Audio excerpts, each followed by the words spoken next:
Coming up on AgweekTV, President Trump promises help for the farm labor shortage at the American Farm Bureau Federation convention. South Dakota's growing sheep industry is on display at the SDSU Lamb Bonanza. And the rise of craft beers means big changes for barley growers.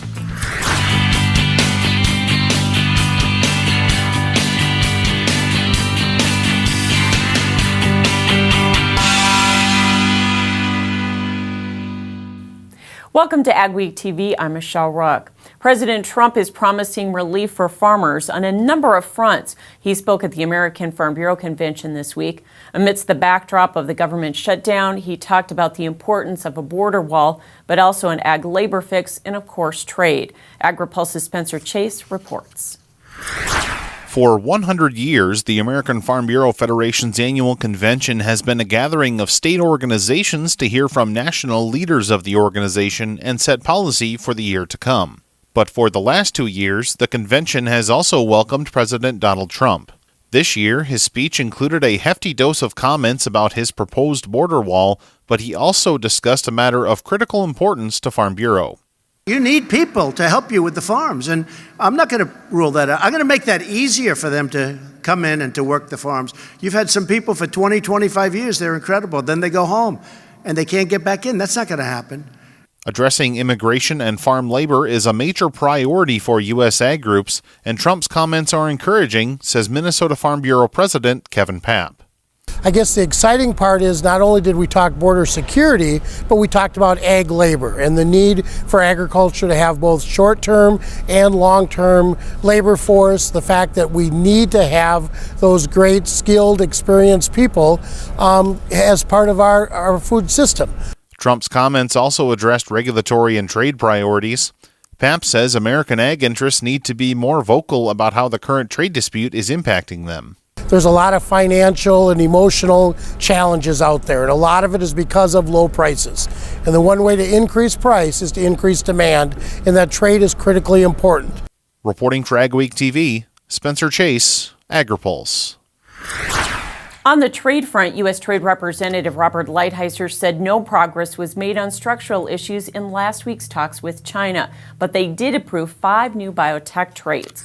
They include Enlist E3 soybeans, MGI soybeans, Chrome corn, RF3 canola, and TrueFlex canola with Roundup Ready technology. These were the first China approvals in 17 months and were seen as a goodwill gesture to move trade discussions forward. With the government shutdown, FSA offices were closed starting January 4th, and some farmers with guaranteed loans were unable to cash checks from the sale of loan security. However, almost half the offices nationwide were temporarily reopened January 17th and 18th, and again on the 22nd. This allows FSA staff to co-sign checks and assist with existing farm loans, process payments made on or before December 31st, and provide 1099 tax documents to borrowers by the IRS deadline. The 2019 farm loan renewal season is underway, and the financial condition of operations varies throughout the region. In South Dakota, good yields and belt tightening by farmers in 2018 has lenders optimistic about the financial health of farmers in 2019. They have been working their costs down and working their costs down. They're getting better at marketing. Early returns, some of the balance sheets that we've taken so far this season have shown some progress. So I guess I'm optimistic on where we're going to turn out for 19. In Nebraska, ag lenders are echoing the same sentiment. The producers I work with, they do a really good job of cash flow, and they manage that and they watch that number. And so, there's going to be some tougher times, but the yields have kind of offset some of the pricing woes. Iowa lenders have seen a slight slip in working capital with the lower grain prices, yet they're cautiously optimistic for trade resolution to spur a rebound. Prices are not really rebounding, and it will really depend a lot on what happens with the China tariff as to whether or not they'll have that boost in 2019. She says the market facilitation program payments really help farmers with cash flow to get them to 2019. Up next on AgweekTV, North Dakota's first Livestock Summit aims to boost animal agriculture in the state. Upgrade your trailer to electric with the Rolltech electric system from AgriCover. Strong, flexible pivot arms and motor mount rotate and telescope, allowing the roll tube to rise and flex over heaped loads. The positive automatic lock is impossible to back off to control the flow of grain. This integrated system uses one wireless remote to operate up to 10 tarps and hoppers, keeping your driver out of the dust, rain, and harm's way. See the Rolltech system in action at an AgriCover dealer near you. Cattle ranchers choose us for our genetic excellence, our people-first approach to customer service, and our data-driven profitability. They say we were made for this. Come see for yourself. Join us for Top Herefords Volume 19 production sale, February 8th at the ranch near Gray City, North Dakota. When you buy a Top Herefords bull, you'll also get the added benefits of marketing your feeder cattle and replacement quality heifers direct. View the Volume 19 catalog at topherefords.com. Top Herefords, a common-sense approach to genetic excellence. With the success of the Case IH Steiger Quad Track and Magnum Road Track tractors, it's no secret why Case IH is the leader of the track. So it wasn't surprising when the competition started imitating us. But only Case IH offers a 5-axle design to give you a smoother ride, more power to the ground, with less berming and compaction. Still, we're flattered. In fact, if we weren't already red, we'd be blushing. When harvest comes around, time is precious and you don't have a moment to waste. North Star Ag offers the Lofness GrainLogix Grain Bag Loader to deliver versatile grain storage performance load after load. Lofness's user-friendly grain baggers are easy to load and unload, perfect to get your harvest in the bag. North Star Ag also sells a variety of Valmar spreaders, the leader in air boom delivery, and is a full-service Meridian hopper bin dealer. Visit NorthstarAg.com to see our complete new and used equipment inventory or give us a call. If you're interested in health, good food, and sustainability, the Northern Plains Sustainable Ag Society invites you to attend the 2019 Northern Plains Food and Farming Conference, January 24th through the 27th at the Holiday Inn in Fargo. The 3-day agenda features expert panelists and presenters to discuss topics that can help area producers increase profits on their operation. Register at npsas.org to celebrate 40 years of innovation and sustainability at the 2019 Northern Plains Food and Farming Conference. The first ever Livestock Summit was held this week in Fort Ransom, North Dakota. It was put on by the North Dakota Livestock Alliance to help promote and develop animal ag in the state. The event included presentations and panel discussions about expanding the livestock industry, as well as tours of successful operations. Ag Commissioner Doug Goring says producers have been trying to get this organized for the last decade. This group needed to form so that they could fully focus on just animal agricultural issues and not be distracted by all the other policies, all the other things that are out there in agriculture, because it's a big industry, it's got a broad base, and we sometimes, with animal agriculture, get lost in the mix. Summit organizers say increasing the number of livestock raised in the state would also benefit grain farmers. South Dakota's pork industry is already in expansion mode in a big way, and that was easy to see at this year's South Dakota Pork Producers Council annual meeting and trade show. From vendors to producers, the trade show floor was buzzing with excitement about the pork industry at the South Dakota Pork Congress. What better economic growth with the amount of corn and beans and feed and natural wide open spaces could there be than livestock production? I think it's very exciting. That excitement is a direct reflection of the growth in pig numbers in the state in 2018. I'm thinking that it was around 300,000, which would kind of be around that 12% growth in the state. There are several contributing factors, including the expansion of the packing industry in the region. Smithfield's existing plant is adding on to that here in Sioux Falls, a new plant with Triumph Foods in Sioux City, and then a plant there in Windham, Minnesota. Brad Hone with MDS Manufacturing says they've also seen growth in the nursery and finisher areas due to the farm economy. I mean, commodities aren't what they used to be, and so farmers are looking for ways that they can turn their grains into assets for their farm, and a surefire way is to put it through livestock. Young people are also looking at it as a way to get into farming with less capital. Being a contract grower itself, being able to go to the bank with a 10-year contract and say this will cash flow for this amount of years to be able to pay off my loan is a huge benefit. The key has been working through the growing pains of the county permitting process. I think as long as you're following what those are, we're finding that we can get these facilities permitted. They're not going to fit in everywhere, but in the places that they are, we're definitely going to see some growth. A pioneer in the field of livestock handling was in the region this week. Temple Grandin is autistic and says that gives her an advantage in working with animals. She's revamped livestock handling facilities in North America and is a spokesperson for people with autism. Grandin is also an animal science professor at Colorado State. She signed books and spoke at events in both Crookston and West Fargo. Grandin has also worked with major companies like McDonald's to make livestock handling and slaughter more humane. The most important thing with stuff like handling is management has to buy in that good handling is important. There's a lot of research now that shows that good stockmanship pays. You're going to have better weight gain, and you're going to have better reproduction if you're using artificial insemination. Grandin's life was featured in an award-winning movie in 2010. Cattle producers and feedlots that sell directly to most packing plants will soon need to be beef quality assurance certified. The new rule went into effect this month. BQA certification focuses on food safety and animal welfare. The program teaches best management practices, record keeping, low-stress cattle handling, and biosecurity. Packing plants are only requiring BQA certification for feedlots and producers they buy cattle from. But backgrounders and cow-calf producers should also become BQA certified, as some feed yards may start requiring certification. First and foremost, I think producers all can learn some production practices to improve the quality and safety and consistency of beef that we raise. Coming up on AgweekTV, we'll look at the impact of lower commodity prices on farmland rental rates. And later, changes in the brewing industry are trickling down to barley growers.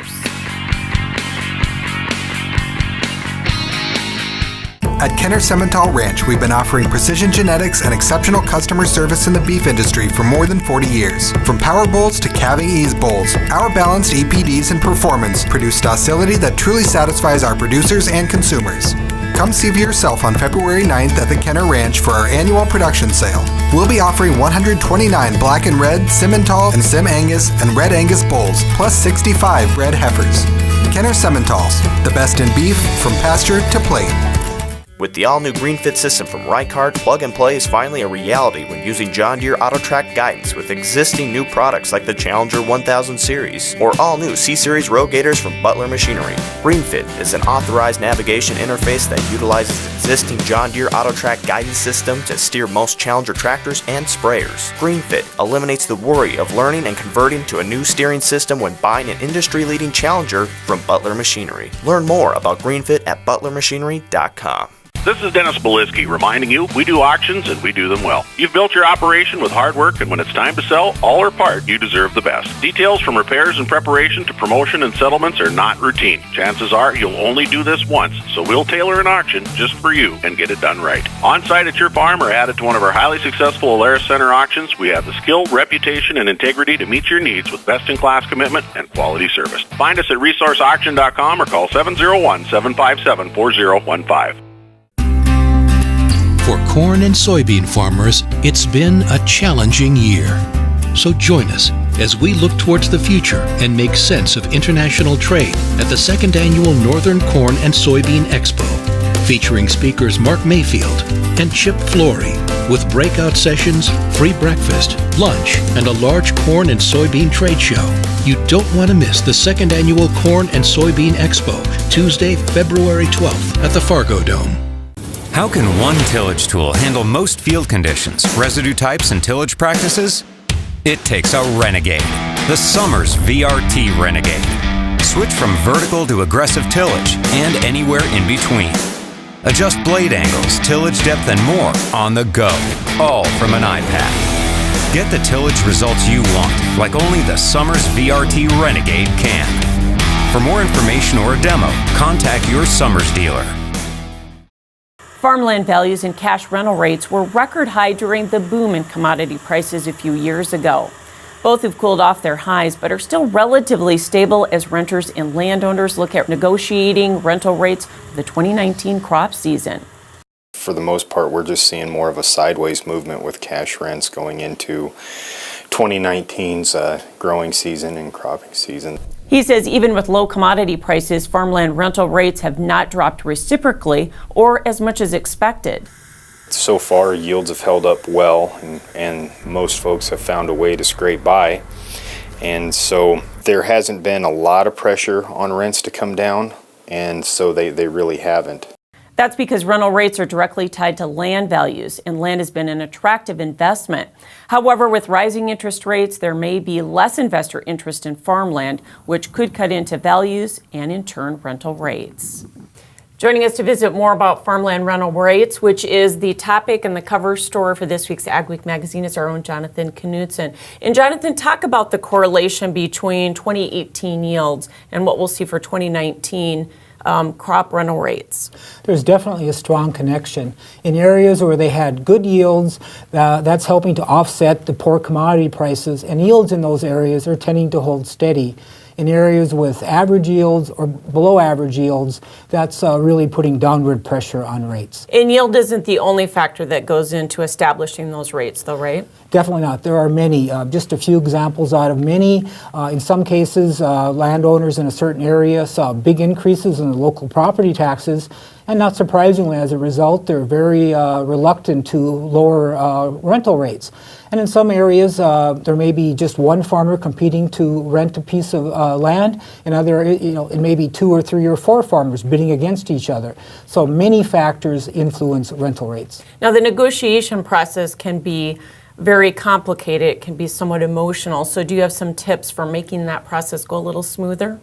One of the things I've learned through the years is that there really are 2 sides to it. There's what's best for the farmer, there's what's best for the landowner. Both sides are important, and both sides need to be reflected in the final agreement. Certainly some good advice. Thanks so much for your insight. And of course, Jonathan will have more about this in the next AgWeek magazine. And up next, we have your agri-weather outlook. Weather portion of AgWeek now. The very cold weather into the northern plains, upper Great Lakes the last few days due to some cross-polar flow. One branch of the jet stream has allowed certain parts of the Arctic to be relatively mild, but has displaced frigid air pretty far south. But over the course of this week, that's going to gradually relax a little, just a little, not a lot. The really frigid weather has really remained in southern Canada, where it will stay, but it's no doubt very cold. Eastern Dakotas, Minnesota, Iowa. There's a narrow little region this week that's not going to be as cold in the high plains.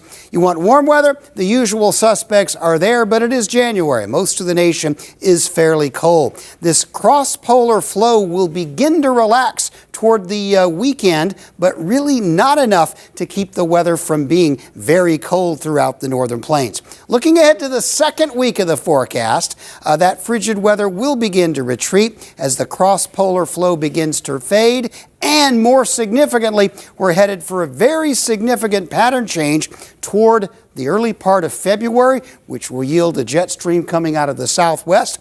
It'll still be a cold weather pattern for most of the north, but there are going to be some significant changes in precipitation. Mostly a pretty dry cold pattern this week, although there may be a few light snows through the middle. The main rain setup is going to be this one down in the southeast, and that snow will likely linger into New England. The west coast actually gets a break and goes dry in just a few days, but as that flow begins to buckle, a big storm will likely take shape, and as we head into early February, well, who knows where it will head, but it looks like chances there for a significant snowstorm. So the January pattern, so far it's been frigid for the most part, a lot of cold, a lot of dry weather, but February's coming and it looks like a brand new weather pattern with probably some wetter, snowier weather. Steffes. We have representatives everywhere. Through North Dakota, South Dakota, Iowa, and Minnesota, we can find a buyer for what you are selling. We know how to market your farmland or equipment. Give us a call. We'll sit down and tell you all about the Steffes way. Nothing holds more promise than a seed. And when it comes from Peterson Farm Seed, it's backed with a promise from us. We'll sell no seed we wouldn't be happy to plant on our own farm, so that growers like Mark can keep a promise of his own, to teach his kids how to care for the land their family, and their community, and build a future that extends generations. Grow your promise. Grow Peterson Farm Seed. Big Boy Toys.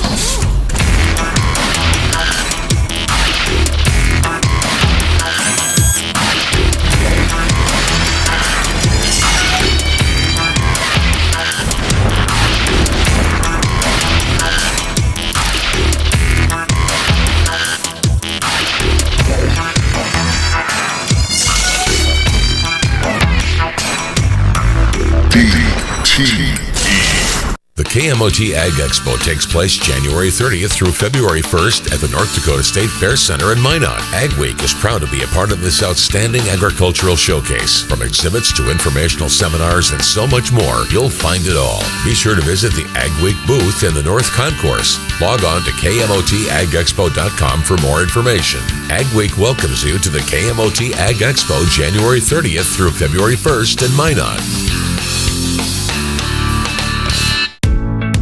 Make sure your farm equipment is season ready with an uptime inspection from your Titan Machinery service professionals. Titan Machinery's team of Case IH factory-trained service technicians has the knowledge and experience to find, correct, and prevent mechanical issues that could shut you down during the season.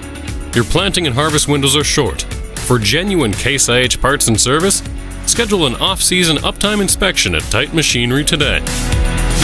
Titan Machinery, your local Case IH dealer. Barley growers in the region are shifting from growing 6-row barley to 2-row barley. Katie Pinky visited with 2 members of the Anheuser-Busch agronomy team to learn more about the opportunities for barley production in 2019. Joining me now is Jess Newman. She's the Director of U.S. Agronomy for Anheuser-Busch. Tell us a little bit about the trends in malting barley you're seeing. So the first big trend is around volume. So we've very much seen malting barley volumes in the U.S. stabilize. So there's been a decrease over time as breweries and maltsters have become more efficient and our growers have become more efficient, right? But seems to be a stabilization there. Another big trend is around the craft industry. So craft beer uses anywhere from 2 to 3 times as much malt as traditional beers. So we've seen the kind of reduction in traditional lagers in malt demand being offset very much by the increases on the craft side. If we're talking about varieties and genetics, we've seen very much a shift toward 2-row barley from 6-row barley, which specifically impacts our operations and our growers in North Dakota and Minnesota. And then the last big trend that I would hit on would be around sustainability. Both the beer drinkers kind of demand and pull for sustainability data, the safety concerns around traceability, and then obviously our concerns around efficiency and our license to operate as a brewer. Tell us a little bit about how you're growing barley production and your program in this area of the Upper Midwest. Sure. So we have an awesome malt plant in Moorhead, Minnesota, right across the river from Fargo. And that malt plant has been malting barley for many years, primarily 6-row. The plant has also done 2-row barley, which traditionally would be brought in from out of state. But as our growers in the Midwest have gained both varieties and capabilities around growing 2-row in this region, that allows us to bring 100% of Moorhead's supply local to the North Dakota, Minnesota area. So we are increasing our program size here, almost a doubling. So we're looking for new growers. We're looking to move more into Minnesota. So we are very much doubling down on our commitment to this region through the Moorhead malt plant. Also joining us now to talk about barley is Nikki Zarodka-Belin, Midwest Agronomy Manager with Anheuser-Busch. Just for non-ag audiences or people that have never grown barley, why are we making that shift? Our customer would be a malt plant or a brewery, and they are getting more extract out of that 2-row barley versus a 6-row barley. And so that's what the demand is, so we need to shift what we're growing. Important for farmers to recognize. Yes, As demand shifts, so what they grow shifts. Yes, exactly. Nikki, thank you for joining us. Still ahead on AgweekTV, we'll look at how SDSU and South Dakota sheep growers teamed up to promote the industry.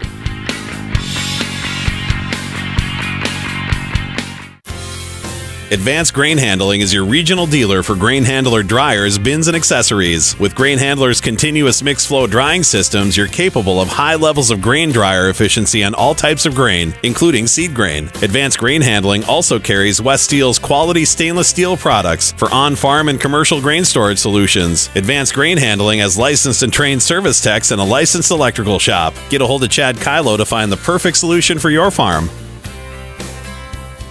Get ready for the biological revolution. AgZyme by Ag Concepts is the leading biological soil enhancement product on the market today.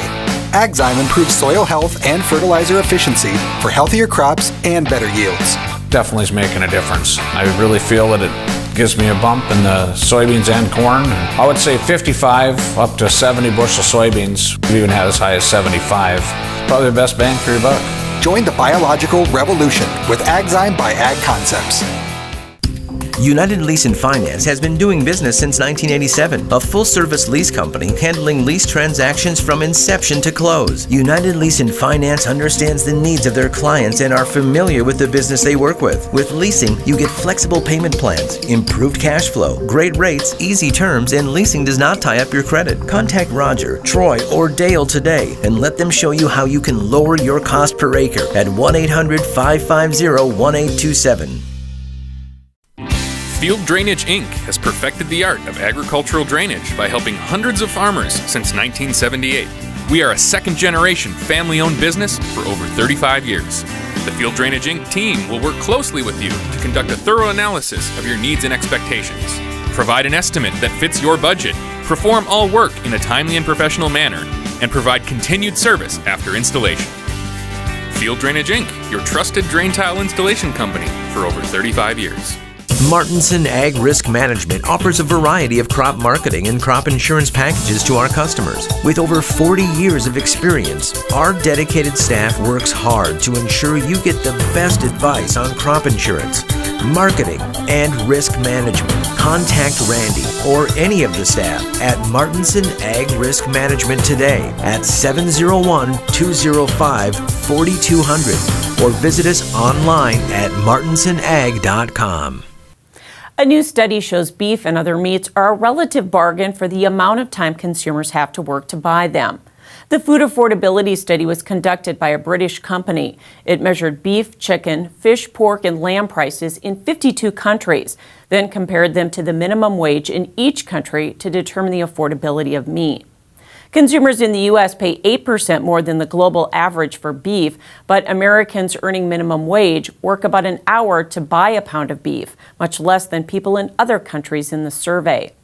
In comparison, in India, beef costs 60% less than the world average, but at minimum wage, a person has to work more than 10 hours to buy a pound of beef. You can find the full results of the study at AgweekTV.com. South Dakota's growing sheep industry was showcased at the Lamb Bonanza at South Dakota State University. The annual event combined an SDSU basketball doubleheader and lamb promotion. Producers handed out lamb meatballs and smoked lamb sandwiches to fans before the game. It's a way for our producers to come and serve lamb and meet the public today, talk about lamb, talk about the sheep industry, but also show our support for South Dakota State University. South Dakota is the 5th largest state for lamb and wool production in the nation and is quickly expanding. It's an easy opportunity for these kids to jump right in and get their own piece of the enterprise and family farm, or try to start fresh with something that's not as expensive as buying cows and tractors for farming. 6 sheep pelts were also auctioned off during halftime of the men's game, and nearly $9,500 was raised for student scholarships. Thanks for watching this week's edition of Ag Week TV. Remember, for all your ag news, go to agweek.com or download the Ag Week app. And be sure to follow us on Facebook and Twitter as well. We'll see you next week.